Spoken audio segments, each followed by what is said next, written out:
కేసుల పరిష్కారం కోసం లోక్ అదాలత్ను సద్వినియోగం చేసుకోవాలి. జిల్లా ప్రధాన న్యాయమూర్తి పాపిరెడ్డి లోక్ అదాలత్ ద్వారా రాజీ మార్గంలో కేసులను పరిష్కారం చేసుకోవచ్చని, లోక్ అదాలత్ను సద్వినియోగం చేసుకోవాలని జిల్లా జడ్జి తెలిపారు. మహబూబ్ నగర్ జిల్లా కేంద్రంలో నిర్వహించిన మీడియా సమావేశంలో జడ్జి పాపిరెడ్డి మాట్లాడుతూ, ఇద్దరి మధ్య రాజీ కుదిరితే కేసులు పరిష్కారం అవుతాయని, రాజీ మార్గం ద్వారా కేసులు పరిష్కారం కావడంతో ఇద్దరు గెలిచినట్టేనని, ఇందులో ఇరువురు సమానమని ప్రధాన న్యాయమూర్తి పాపిరెడ్డి వెల్లడించారు.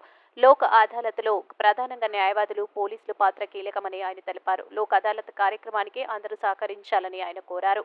ఇలాంటి అవకాశాన్ని ప్రజలు సద్వినియోగం చేసుకోవాలని ఆయన కోరారు. మరియు మన Telangana legal services authority directions ప్రకారం ఈరోజు మెగా లోక్ అదాలత్ జరపబడుతుంది.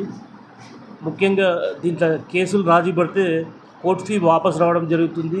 అదేవిధంగా దీనిపైన అప్పీల్ అనేది ఉండదు. కాబట్టి అందరూ సద్వినియోగం చేసుకోవాలి. దీంట్లో మనము లాస్ట్ టైం అంతకంటే ముందు కూడా ట్విన్ సిటీస్ కాకుండా మన డిస్టికే ఫస్ట్ వచ్చింది. దానికి ముఖ్య కారణం ఏంటంటే పోలీస్ డిపార్ట్మెంట్ ఒక పార్టిసిపేషన్ కానీ, అడ్వకేట్స్ పార్టిసిపేషన్ కానీ చాలా ఎక్కువ ఉండే. వాళ్ళు పర్సనల్గా తీసుకొని మరి చాలా కేసులు డిస్పోజ్ చేయడానికి సహకరించారు. ఈసారి కూడా అలాగే డిస్పోజ్ చేయడానికి ప్రయత్నించారు.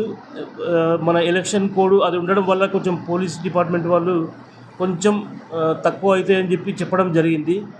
అది కరెక్టే. అది కూడా కాకపోతే అయినంత వరకు ఇప్పుడు మనము లాస్ట్ లోక్ అదాలత్ నుంచి ఈ రోజు వరకు కూడా అన్ని కేసులు కూడా చాలా ఎక్కువనే చేసిరు. ఈసారి కూడా దీనికి ఇన్సూరెన్స్ కంపెనీస్ కానీ, బ్యాంక్స్ కానీ అందరి పార్టిసిపేషన్ అనేది ఉన్నది కంపల్సరీ.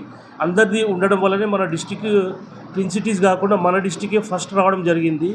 ఈరోజు కూడా మీ అడ్వకేట్స్ అందరికి కూడా రిక్వెస్ట్ ఏంటంటే కక్షిదారులందరికీ కూడా మీరు అడ్వైజ్ చేస్తే బాగుంటుంది. ఎందుకంటే మనము కొన్ని కంటెస్ట్ చేసే కేసులకు టైం కేటాయించగలుగుతాం. దీని అనవసరమైన కేసులు ఉంటే అవి రాజీ కుదిర్చడమే బెస్ట్. ఎందుకంటే మన ఆనరబుల్ సుప్రీంకోర్టు కూడా 1987 వరకు కూడా ఏ చట్టం అనేది లేకుండా లోక్ అదాలత్ జరపడానికి చాలా కేసులు కూడా సుప్రీంకోర్టు వరకు వెళ్ళిన తర్వాత అక్కడ కాంప్రమైజ్ చేయడం జరిగింది. అప్పుడు ఈ యాక్ట్ రావడం జరిగింది. లీగల్ సర్వీసెస్ అథారిటీ యాక్ట్ అనేది 1987లో రావడం జరిగింది.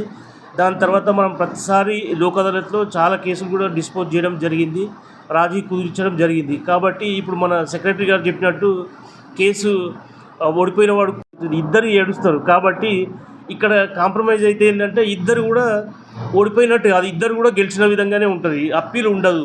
ఆ లిటిగేషన్ అనేది అక్కడే ఎండ్ అవుతుంది. కాబట్టి దీనికి మీ పార్టిసిపేషన్ ముఖ్యంగా అడ్వకేట్స్, పోలీస్ డిపార్ట్మెంట్ వారి సహకారం చాలా అవసరము.